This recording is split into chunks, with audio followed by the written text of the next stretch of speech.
it's a hello and good morning. A slightly different time for the Positive Echo. Yeah. Normally we're a Wednesday evening, aren't we? But a special time and a special guest today with Jane Moffett joining us. Gary, how are you today before we get started? I beg pardon, say that again. How are you today? I believe you have some sunshine in the UK. In case you're worried, Gary, that thing in the sky outside your window is called the that sun. burning orb. You haven't seen it for a while, have you? God, it's been awful. I mean, I've got a satellite next to me, and it's the first time I've not had to have it on since Christmas. Seriously? Wow. Yep. Wow. Okay. Well, good for you. I'm so glad to hear that. Anyone else celebrating the return of the sunshine? Please say hi in the comments, if you will, this morning. We're live on Facebook, YouTube, and X. And you may be seeing this on the Positive Echo channel as well in the future. So please subscribe for future editions. To date, episode 22 with Jane Moffett. Give her a nice big round of applause, Gary, and bring her onto the screen. Yeah. Okay. Jane Moffett, everybody. Hola, bon dia. Hi, Jane. Hi, lovely to see you. Good to see you here as well. Let's pop you between us. Now, Gary, we normally begin by you explaining how you've met our guests, and it's a very different and interesting story every time. This is a special one, isn't it? It is a special one. I've mentioned in the past this group called Advantages of Age, and I was totally gobsmacked when I was approached to go to their biannual event. And at that biannual event, Jane was a finalist in one of the categories for prizes. And we met really briefly after the event as she was leaving. And I'd invited people to say, would they like to come on our podcast and tell the world about what they do and how they think? And she was really keen. And it's taken us this long since November to find a slot. So that's the backstory. Then I started doing my own research into what Jane does and why she does it. And I thought, in this day and age, it truly is a positive echo. It's when you're retired, or even well before you retire, what's life going to look like afterwards? Because we're living longer, we're living fitter. Is that it? And particularly men really do badly after retirement if they don't have a new purpose in life. So we're going to investigate some of those things. First, a statement about what we are going to talk about and what we're not going to talk about. So we're not going to be talking about financial planning for retirement. No. We're going to dig a little bit deeper than that. I know. Can you imagine a podcast on that? So that's just to make sure that people are not expecting that from Jane. We're going to get much more and deeper things from our conversation. So I've spoken a lot. I've built Jane up. So I think it's about time we let her take the floor. And to do that, Jane, maybe spend a bit of time about what it is you want to talk about in the next 40 minutes or so. Oh, thanks, Gary. And it was great meeting you at that amazing evening, quite very different evening for the Advantages of Age Awards. And congratulations on winning your category. So I would like to talk about the other areas of life that are affected when you stop working or stop your main source of working, because it's a really deep psychological transition that people go through at this point. So they're really going through an internal process, and it can feel very isolating. And the sort of narrative around a lot of retirement is about it being great. You've got all this time on your hands. You can do things that you've been wanting to do. You could go traveling if you've got the money. But what about once you've done those things? And younger people, if you say, oh, I'm going to be stopping work, they often say, oh, lucky you, how marvelous, it'll be so great. So there's not often an arena to talk about the things that can be more difficult about stopping that, doing what you've been doing for so many years. Okay. And when should people start to think about what they're going to do after retirement? Well, here's the rub. I mean, the sooner the better, so that you can start imagining different things and trying out different things at the same time as working, and really thinking about, what am I interested, or what was I interested in when I was younger that I haven't had time for now. But the problem is, when you're working full on, you often haven't got the time or the headspace to do that thinking or that experimenting. But ideally, it would be a few years before you get to that point of thinking, okay, I'm actually going to stop what I'm doing right now. And that doesn't mean you won't go on to do other things, but you're stopping the employment that you've been doing. Yeah. And what are the kind of things? I mean, I know you're a very experienced and well qualified executive coach and run your own company. What are the kinds of questions that people ask themselves about retirement? Well, I think it's different for different people, but the things that come up quite commonly are, what's going to get me out of bed in the morning? If every day is the same, what's going to be the thing that sort of gives me a sense of meaning and a sense of purpose? Then there's also questions about, okay, I'd like to be spontaneous and be flexible, but I also want some structure. So there's a real rub there. And also, how can I give myself permission to do things that in the past I would never give myself permission to do during the day, like read a book or things that you think, actually, no, I don't think I can do that. It's not the right time. So there's the whole thing about the structure and the meaning, and also about, how can I still be relevant in society? Where's my value now? And there's a lot of talk in the press about the sort of burden of the older population without recognizing what they contribute, not just financially, but in so many other ways. Indeed. So if you had, you're working with a person, and we also have to recognize that you work mainly with people who lead organizations or are high up in an organization. But the principles of the mindset of the future is probably the same for anyone, whether they work as in the shop or in an office. Yeah. So what are your first open questions to somebody that you begin to work with? My first open questions. Well, not necessarily the first, but yes, but they get things going. Yes, so they would be around what is important to you in your life, what brings you joy, and where are your barriers? As in what's stopping you now, or what's in your mind? Are we talking about psychological barriers? Actually, both. That's a really good point, right, Carl, because there are non-psychological barriers, like there could be financial barriers, or there could be time barriers. It could be that you have caring duties and that you've got barriers like that, but actually there are psychological barriers too. So what's getting in the way of you thinking, I could try that, I could do that? Yes, yeah, like returning to the art that you used to do years ago, but you've built up such a massive resistance, or you've been retired from that for so long in working life that it actually becomes a little bit difficult to start again. Fantastic. And this is what gets the process going with people, is it? Yes, because, and actually some people don't have any challenges, but at all. They're just saying, I'm having a great time.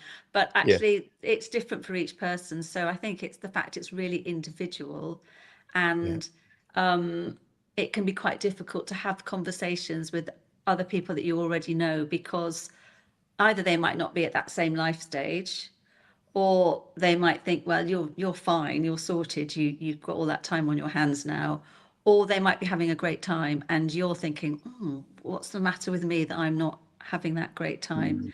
And it's very interesting you just mentioned art, Carl, because when I was interviewing people for the book that I wrote, which was I interviewed women about this whole sort of life stage, the women who were involved in creative activities or their careers were involved in creative activities were really clear, all of them, that everybody has something creative within them, and actually you should just find what that is and then do more of it, so that the balance shifts into more of that. And that was really, really interesting. As somebody who has retired from doing creative things, it can be, sometimes I was thinking, well, what do I do that's creative? And I think actually there are so many different ways people can be creative. We've got that sort of mindset about, art or craft, but actually it can be in gardening, or it can be in writing, or there's so many different ways. But actually thinking, how can I do, what is it that I do that really means I get completely absorbed in that activity, and that really, I lose all sense of time. And that's a really good thing to notice, because those are the things that really make you feel good. Just talking about that state sounds so beautiful, and I'm sure a lot of people have become unaccustomed to it. So there is some work to do in this transition, isn't there? Because I think there is this kind of it's a bit of an invisible burden, and I'm sure people think, oh, poor you, having to retire and have all this time on your hands. That's one way of looking at it, isn't it? But I think that really underestimates the gravity that people feel sometimes from that massive switch of being full on and absolutely, that kind of no time to think idea scenario, to all the time to think, and the overwhelming sudden presence of that energy in your life.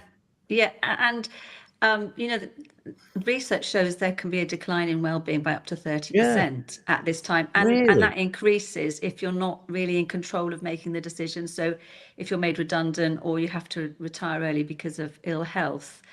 And it's not surprising, really, if you think about exactly what you said, Carl, all that time on your hands, plus, people talk about becoming more invisible in society and not being noticed. There's some great writers on Substack about this, about what they're encountering in their daily lives. People who've been doing full-on jobs, and then suddenly they're older and they're almost invisible, physically invisible as well. And because there's a shift in identity. So, who are you? If you felt that you were identified by what you did before, who are you now? That's massive. When we go through an identity shift, that can really, that's really destabilizing. How do you describe yourself to yourself, let alone to other people?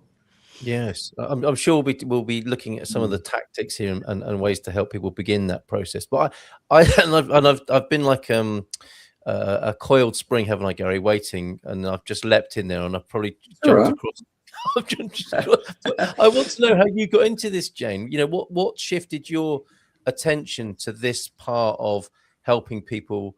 Presumably, you've been about performance and helping people perform at the highest level, and with the greatest degree of success for whatever that might mean for them and in their work.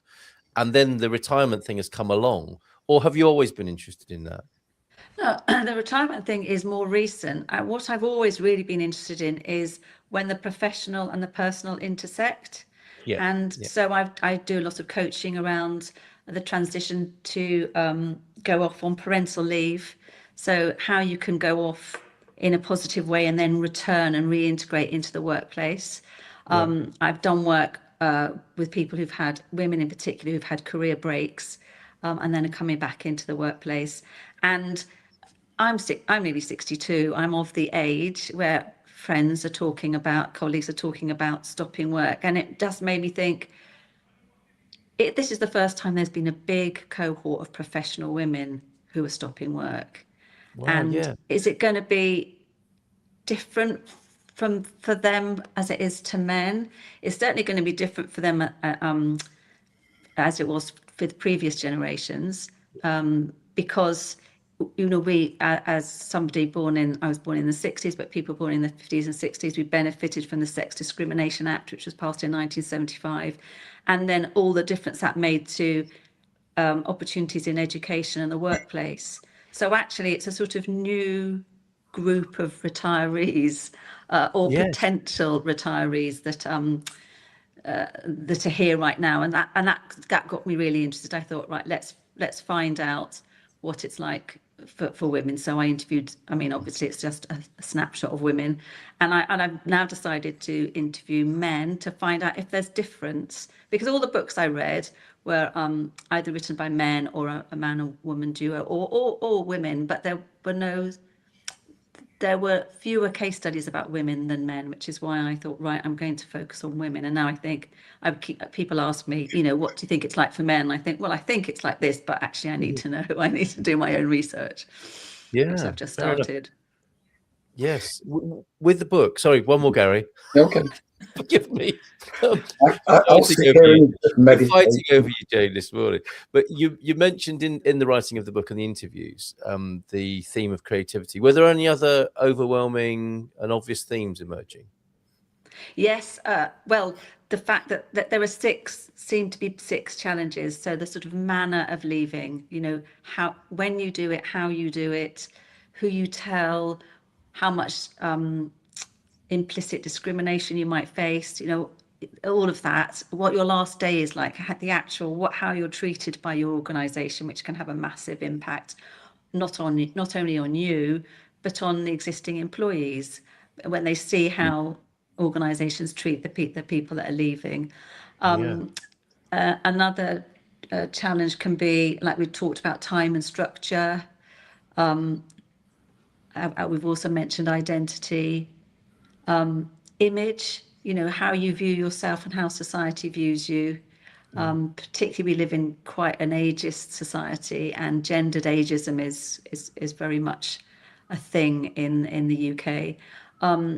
Meaning and purpose, and also relationships, how your relationships shift. So you're losing a whole bunch of relationships with colleagues. So even if you see them once you've left work, you're not in the workplace with them anymore. So all that sort of shared history, shared common knowledge, the highs, the lows, the laughs, you know, you can still go over those, but you're not part of that anymore. And if you're not in the workplace, you're not being brought into, you're not meeting people that you wouldn't normally meet in your normal life.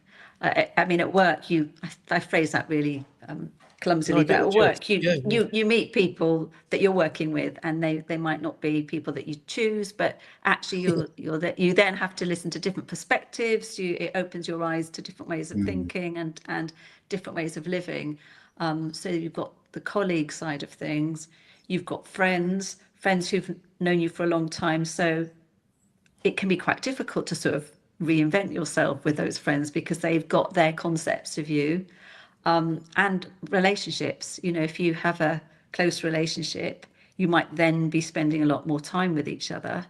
And have you got this? Are you in alignment with what you want with the next chunk of your lives together? And do you like being with that person all that time, that much? You're about to find out, aren't you? Yes. Yeah. There's so much in there, Gary. That's amazing. All of that, and that's what we're talking about today, isn't it? Contending with all of that in potentially quite a sudden way. Yeah. Sorry, go ahead. I was just going to say we're scratching the surface today, and I'm sure that this is a conversation we can come back to at least a second time. My thoughts as I was, watching the pair of you and listening is the amount of fear that's involved in imagining what the future is going to be like. How do you help people through what is actually often an irrational fear? How do you get them through that? By helping them to draw on, or supporting them to draw on what they do know about themselves, and imagining that, using that information in a different way, or in a sort of future self, a concept of future self. So it's not like a blank sheet. You actually know quite a lot about yourself. You know, if you're encouraged to think about all areas of your life and going back for lots of years, then you can start to draw out certain things that, okay, I know that about myself. I know what I don't want, and let's think about what I might want, and what and how I can have the courage to start experimenting with one thing or another. I think you also, forgive me if I misheard, you mentioned joy earlier.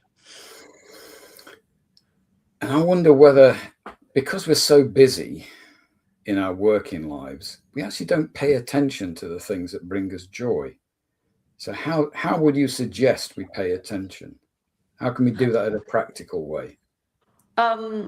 Well, we had that lovely conversation, Gary, where you talked about that technique that you've been taught about, talked through, where you record every day the things that have brought you happiness, and contentment and joy, and then categorizing them 1 to 5, with 5 being the most joyful, and taking notice of what gives you the 4s and the 5s, and those are the things that are important to you on a daily and longer term basis. And I think if you actually spend a bit of time every day just paying attention to, okay, let's think about today, what has given me a lift, what's been great here, and then seeing what the themes are, what's common between those things. You know, it could be that every time you go outside, you get a buzz. You think, actually, it's wonderful to be outside and feel the air on my face. And even if it's raining, feel the air on my face. Obviously, for some of us, sun is a lot more important, but not for everybody. And some people don't feel like that about going outside. But it's noticing, what is it? Is it that really lovely conversation I'm having with my partner, or my offspring, or my sibling? You know, what is it that's making me feel like that? And then thinking, okay, I've got to build that into all the days that I have. Yeah, when my coach asked me to do that around, what would it be, 2012, 2 years before I left my career in academic science, he said, make sure you find all the moments of joy, both professional and personal, but put more weight on the things that you will no longer be exposed to when you leave. Focus on those things. And it was the wisest advice I've ever had, because it helped me let them go, the professional things. I could bring the skills, but the dopamine hits I knew then I would not get in the same way. And I still use that methodology probably once every 3 months. Just what is nice in my day, the small stuff, the huge stuff, and can I use it as a strategy for the future? So that's it. Wasn't meant to publicize me and my little tricks, but it's certainly I inherited it, so I'm happy to tell people about it. Yeah, and I did a lot of thinking after that conversation we had about the importance of stopping and noticing. And like you said, Carl, we often don't do that. We don't take the time. But actually, if we can just think, okay, for 5 minutes every day, at the end of the day, I'm going to stop and I'm going to notice, then that can be really helpful. Yes, I mean, that could be helpful in all sorts of ways, couldn't it? For sure. Outside of retirement or inside it, yeah. I'm no artist at all. I think it's a feature of my version of neurodivergence. I love art. It triggers huge emotional events inside me, but I cannot reproduce it myself. Except what I've done on occasion is take a brush, fairly big one, piece of paper, and just make a mark in one color. Didn't choose the color, it just happened to be a color. And then I sit there looking at the shape, the texture. What kind of green is that? And those tiny, tiny little observational tricks allow you then to practice the same things in the events in your life. What was it about that conversation? What is it about that walk I've just had? And practice all those things well before you ever retire, because they will help you make the right decisions about what you're going to do afterwards. That's my thought. Yes, it's almost like practicing seeing things differently or in new ways, because that's what you're going to have to do. It would appear with this situation. Thanks to Cordelia for joining us. This is such a vital conversation, and capitals there. And challenging you, Gary, it's actually a pretty rational fear. It's probably both, isn't it? There are rational and irrational fears involved in the process that we're talking about. Yeah, and I have to confess a particular angle on this. I work with people coming to Portugal who are retiring here generally, Jane, and there's definitely a thing that's come to my attention, because and there are the people, I'm sure there are people you come across, we all do, who say, it's going to be easy. I know what I'm going to do when I know what I'm going to do on the first day I retire. I'm going to do X, Y, and Z. I'm going to be fine. And there are those people who respond about everything in life in that way. And I'm much more concerned about the people. Well, I am concerned about people who say that, because they often, on the second day, when they know what they're doing on the first day, it's the second day that's the problem. And I call it peak pastel de nata here in Portugal, where you have a very fixed idea of, I know what I'm going to do. I'm retiring to Portugal, and I'm going to be having a coffee and pastel de nata moment every morning at 11 o'clock. And I can say from my own experience, as much as I still enjoy doing that, it's probably not enough to build a life or retirement around. It may involve gin and tonics and golf and other things as well for people.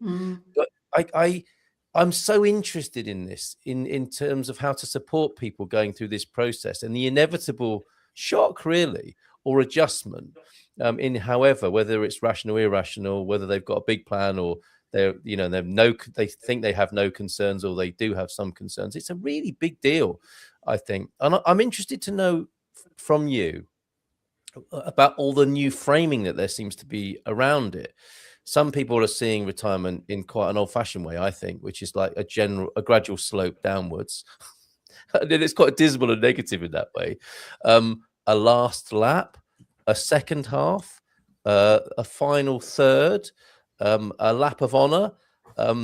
There's all sorts of frames for this, aren't there? What are some of your favorites that you've come across, and how do you tend to put that to people as this last and distinct part, possibly, of their lives? I really love Aviva Wittenberg-Cox's 4-quarter lives. Right, and so okay. this is the 3rd quarter, which is from age 50 to 75. Okay. And I think that it doesn't make it feel like it's the last chunk of life. And I think because of increased longevity, if we're lucky enough to live well for longer, it feels different to how it's felt in previous generations, where there maybe was more of the working full time until you're 65 or whatever, and then stopping, and actually maybe not being as fit and as open in your views and your approach to it as maybe is more the case now. Although there are lots of examples of people in their 90s who were really vibrant and vital in their 60s and 70s. But I love that framing of it, of the 3rd quarter. Okay, so that's how we're sorry. It doesn't feel as final. No, absolutely, and that's what we're how we might be viewing it today. So, what was that person's name again? If people want to have Aviva Wittenberg-Cox. Okay. She does a lot of work on intergenerational working and people carrying on working and having fulfilling lives. Yes, she writes a lot about it and has a podcast series herself, which is very good. Great, so. Very good, because we are going to be in a very interesting demographic mix with this, aren't we? You made reference to how there's a particular cohort coming through now who are retiring, and then their younger siblings, possibly, or their children, will probably have a very different idea of retirement, won't they? In a very short space of time, and these people will all be living together in some sort of retirement scenario where you've got the people who are on full salary the gold standard of retirements. We're still in that age, aren't we? And some people are still coming into that, whilst their children are almost even asking the question, will I ever be able to retire? In this slice of history, we have those people coexisting, don't we? So that's another dimension with this. It is, and actually, I've taken a lot of hope from the book The 100 Years Life by Grattan and Scott, because that talks about changing our concept of life as 3 distinct stages of education, work, and retirement to a multi-staged life, where, because people will, as you say, probably need to be working for longer. So doing it in really different ways. So not working full time for longer, but doing it in chunks, having sabbaticals, retraining. You know, they talk about reframing recreation time as recreation time. So thinking about actually what am I going to evolve into next? And what do I need to do there? And when do I need to step back? When do I need to take chunks of time off work? So it's a really different concept of a sort of structure of life, really. Amazing. Well, while Carl was talking about the geographical change and the challenges of that, it got me to thinking about culture shock. And I've just put up in the chat, culture shock is the temporary, often disorienting experience of anxiety, frustration, or confusion resulting from immersion in an unfamiliar culture. What happens if we consider post-retirement to be a new culture, and the day of retirement is the aeroplane that you take to go to Portugal? It's a different language. We're spoken to differently. We are looked at. We are other than. Yes. It feels like culture shock. Yes, and I wonder how long. Sorry. I wonder how long it takes to get over culture shock in other scenarios, because there is talk about the sort of transition to retirement, that sort of psychological transition taking up to 7 years. So and during that time you're really kind of finding your way, and working through lots of discomfort because of the things that we've been talking about. And I was wondering about, I mean, Carl, when people move to Portugal, how long do you think it takes for them to get over that culture shock? That's assuming they ever do, and I don't. That's slightly jokey, but it is an ongoing process, and there are such great similarities between this whole idea of what it is to retire anyway, and then retire to a new country. I think people are taking a lot on when they do that in a very often underestimated way. But from what has just been said there, it is really important to see this as a process and to acknowledge that it might take. I mean, a lot of people hearing that it might take 7 years will be quite shocked, I think. And I don't think my own experience of this, moving country and working with other people, that is not an underestimate. That it's work in progress, it's ongoing, and there's no. I've been here 8 years, and that's just flown by. And I'm embarrassed by a lot of the things that I feel like I should have mastered and managed by now in that long time, but really haven't, quite honestly. And I think that it's the same if we use moving to another country as an analogy for retirement, which it is in ways. It's like moving from another mental country, from one mental country to another. That would be such great advice, which I'm sure you give to people, Jane, that this could take time, and actually quite a long time. And it's those 7 stages, isn't it? I mean, 7-year stages of us as human beings, I think, are what it takes to change and ground things and go to the next stage of our life. So there's no reason why retirement shouldn't take that long, and people might be supported and helped and comforted by that idea. Yeah, and I think the problem is that when you're working full on, for lots of people, they think, I can't wait until I don't have to be doing this anymore. Yes. And if they then hear, oh well, that could be really difficult and take 7 years, that's quite difficult to hear, isn't it? It is. Yeah, it really is. It really is. And I suppose they're only going to find out through their own experience, as we all do, with everything. But I think it needs to be said, and I'm glad you are. With that. And I'd like to go back to the sort of what you were saying, Gary, earlier on about taking a paintbrush and putting it on paper. You feeling that you can't create something in that way, but what you learn from just you using one color and doing that. And I think if people can think about small steps, actually, what can I do that's slightly unusual for me but isn't too terrifying, that could be really helpful. Let's try that, and actually it might not work. That's okay, because I haven't invested everything into that new me. Let me just try. What's it like doing that? Okay, no, I don't like going to that language class, or I don't like I didn't really like meeting that new group of people. Let's try something different then, because it's you haven't thrown everything at one thing. Sounds like you've moved country to me, Jane, with those two examples.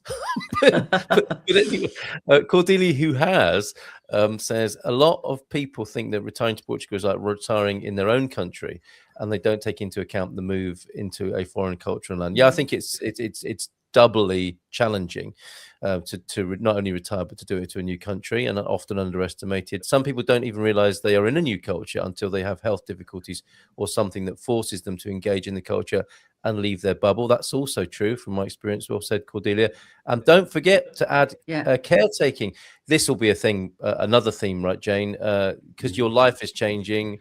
Not only are you getting older, your parents are as well. Taking aging parents into the mix too, that changes a lot between 50 and 75, and can bring curveballs, can't it, in your logistics and lifestyle as well with that. Wow. And that was one of the barriers when we were talking about barriers earlier on. Actually, there were a lot of people who have caring responsibilities, and the majority of those people who do the caring in the UK are still women. So actually that often women will stop working earlier because they've got caring responsibilities. So it is a big thing. One thing I really want to give Jane time to do is to show an example of how she approaches helping people. And you have this, I think, brilliant Odyssey program.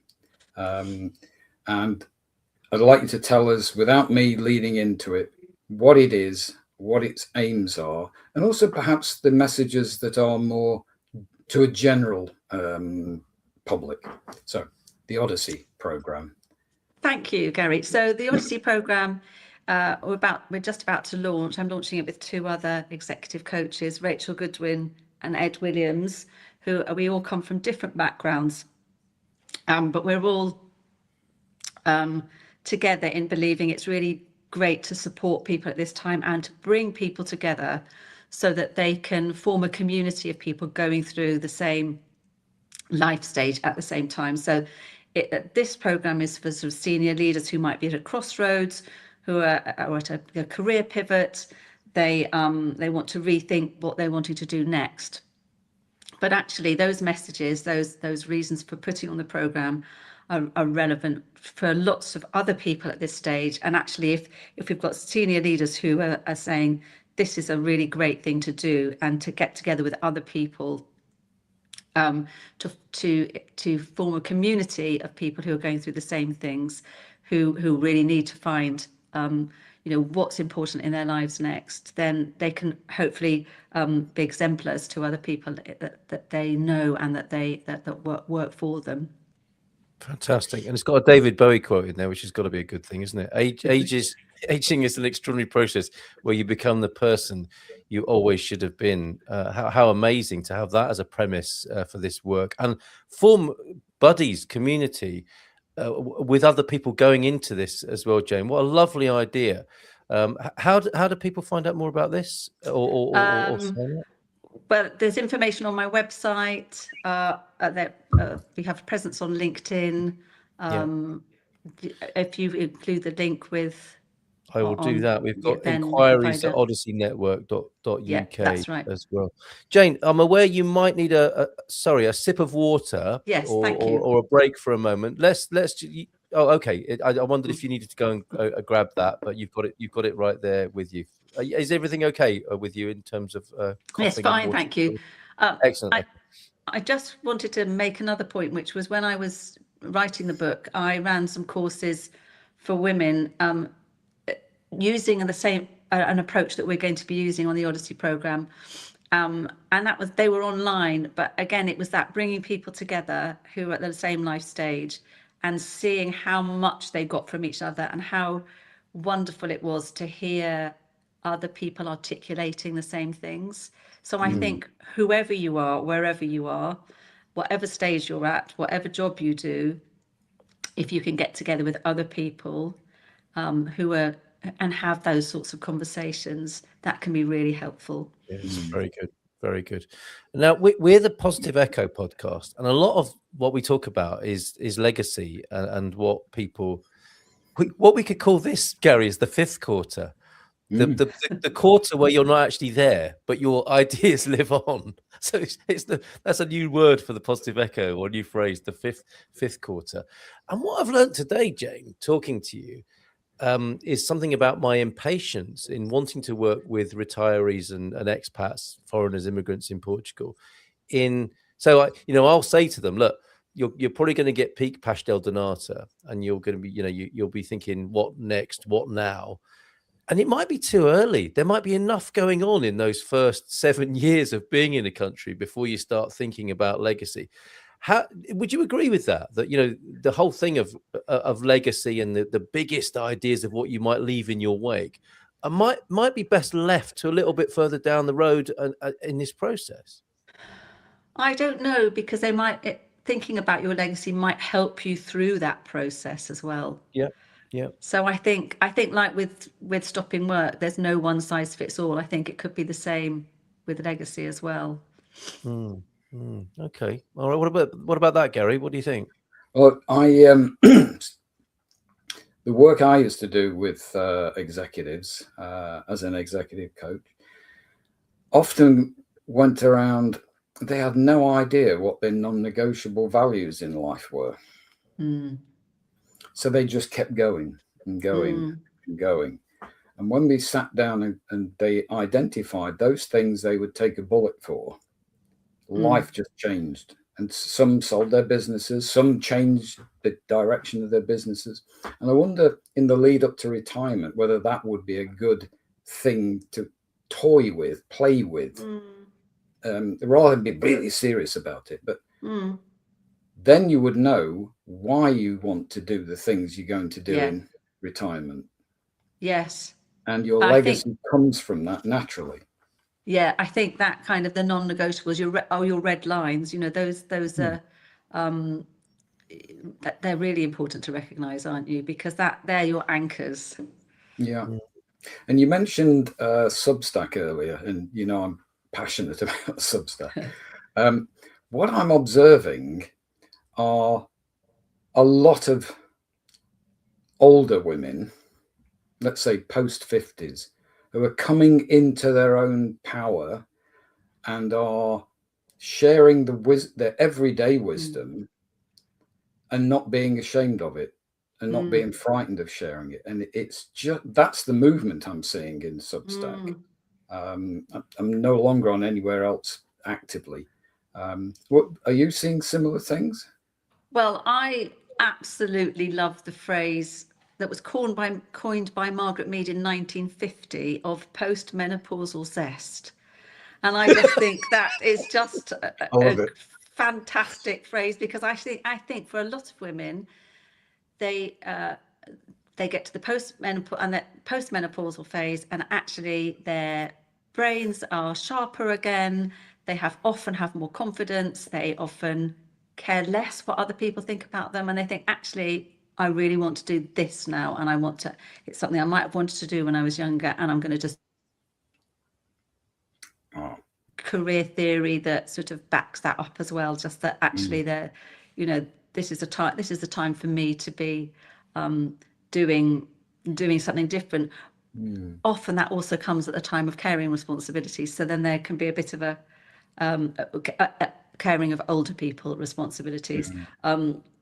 There can sometimes be a clash there. But I think that what you've just articulated about what you're seeing in Substack, it chimes with the Margaret Mead's phrase. That hashtag PMZ. I'm going to go with the American pronunciation. But Margaret Mead, what an incredible woman. So many great quotes. And I've not heard that before, but another great idea from Margaret Mead there. For the PMZ in British. Cordelia, I'm not sure what you meant there by overtime. If you'd like to elaborate, there's time to do so. And any other questions you might have for Jane. Jane, you're part of Kangaroo Coaching as well, aren't you? That's part of that team. Could you tell us a little bit about that, and why is it called Kangaroo Coaching? When I set up Kangaroo Coaching with my then business partner, Liz Rushton, it was about supporting people going on parental leave. And we wanted a name that was different. Baby kangaroos are born very immaturely, and the mum, they go into the pouch. And mum gets on with things. Then there's also sort of analogies about springboarding, going on to, sort of going on to other things. So that's the reason behind the name. Very good, very good.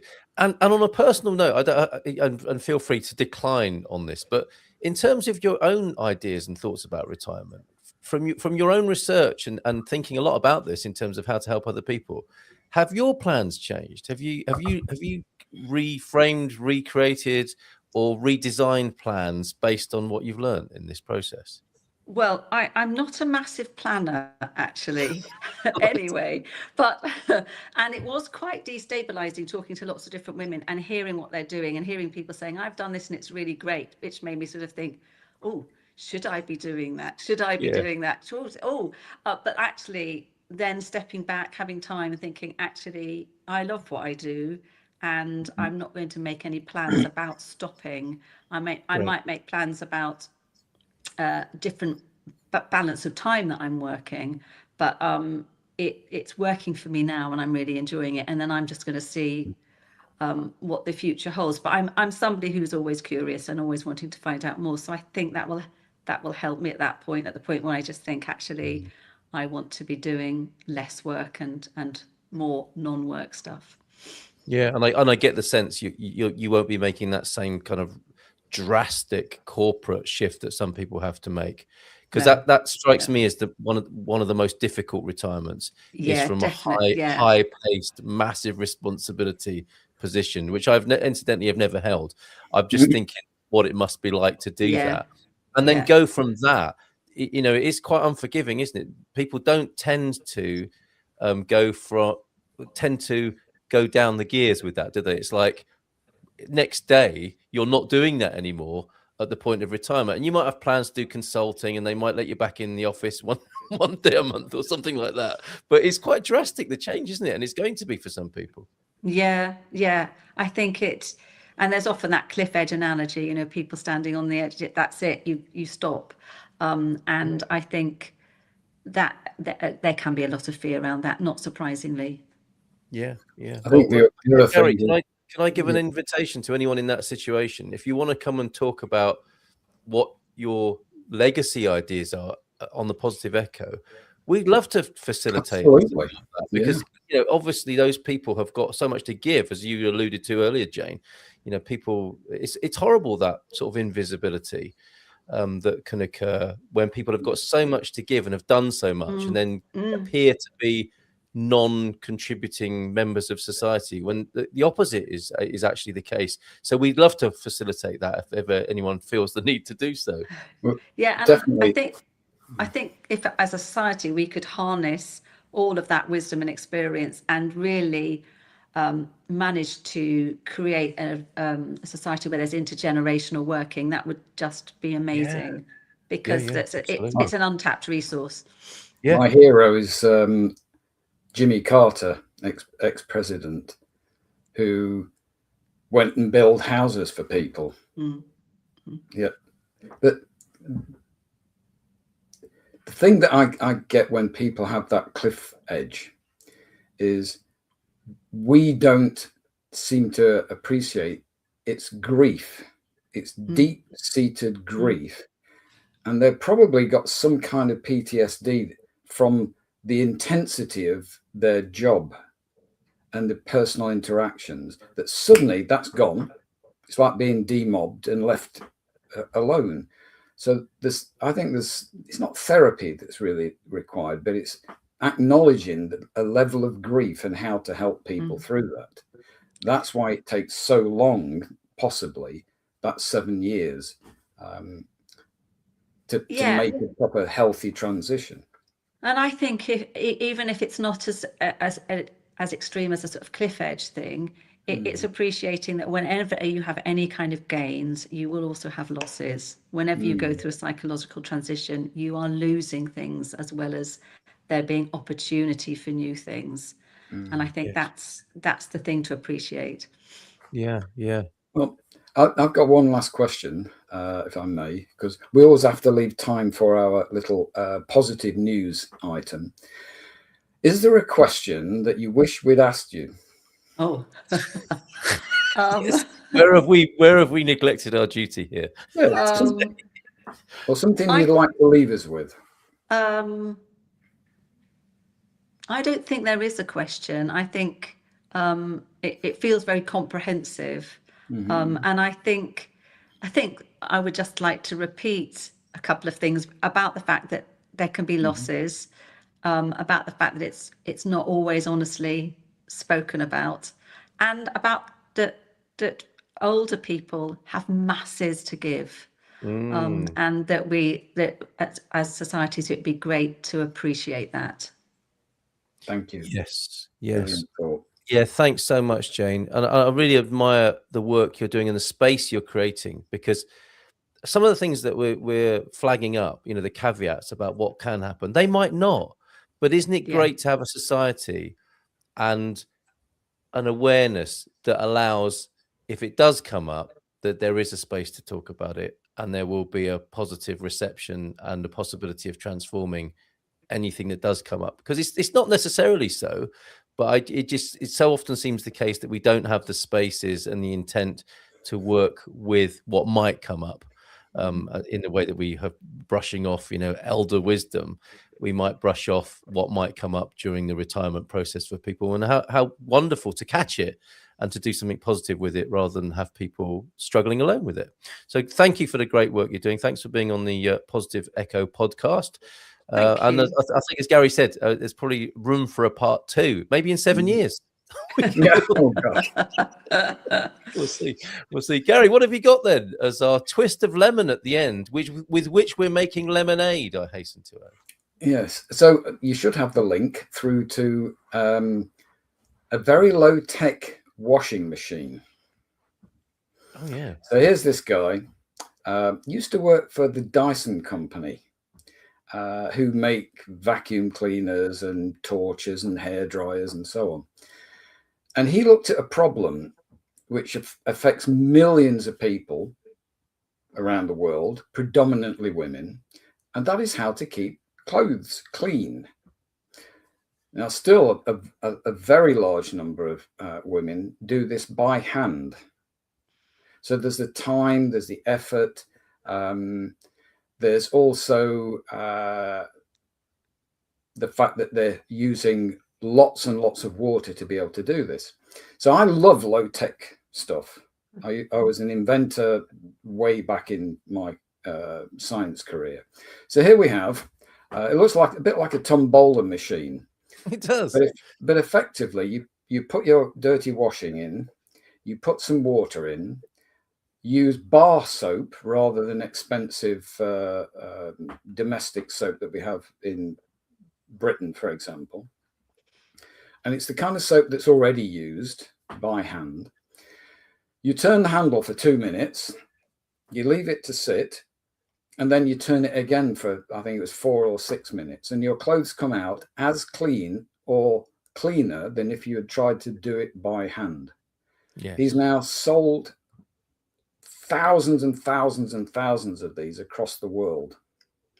And he's helped to keep the price low by lots of charitable organizations, including the Whirlpool Foundation. So that's the American company who make washing machines. They're helping him distribute these things in Mexico, in Africa, all over the place.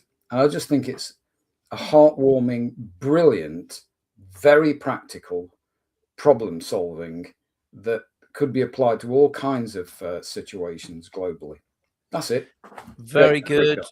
That will be Navjot Sawhney demonstrating his Divya washing machine there.